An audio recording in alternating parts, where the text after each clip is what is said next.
Sa paan ng banal na bundok,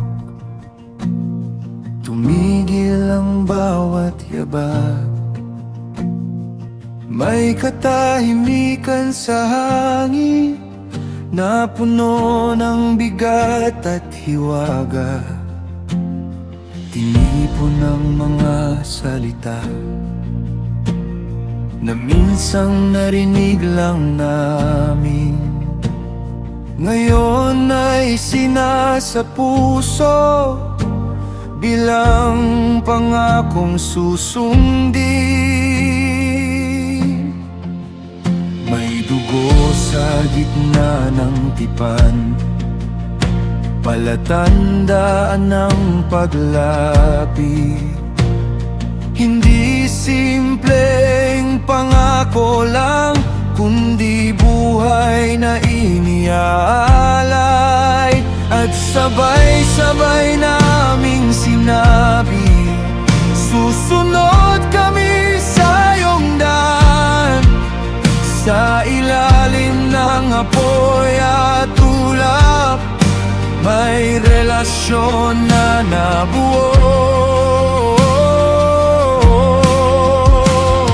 Kapag ikaw ang kausap, hindi basta-basta ang pangako. Diyos ko, ipan sa bundok, sa harap ng iyong presensya, buong puso kong ibinibigay ang buhay na hawak ko.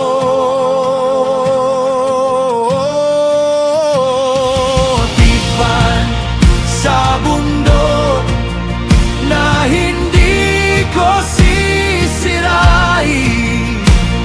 sa bawat salitang binitiwan ko, mananatili ako.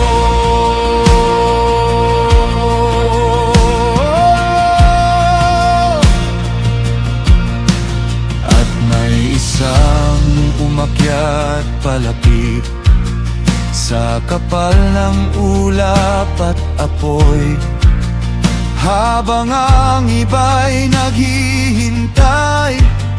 May tawag na mas malalim, 6 na araw ng katahimikan, bago marinig ang iyong tinig. Sa bawat paghihintay sa iyo, may pagbabago sa loob. Kapag tinawag mo ako, iiwan ko ang lahat.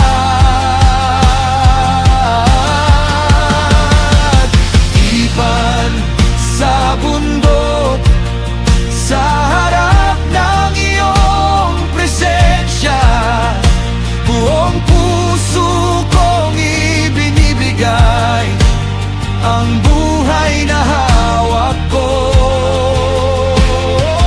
Ipan sa bundok na hindi ko sisirain, sa bawat salitang binitiwan ko, mananatili ako.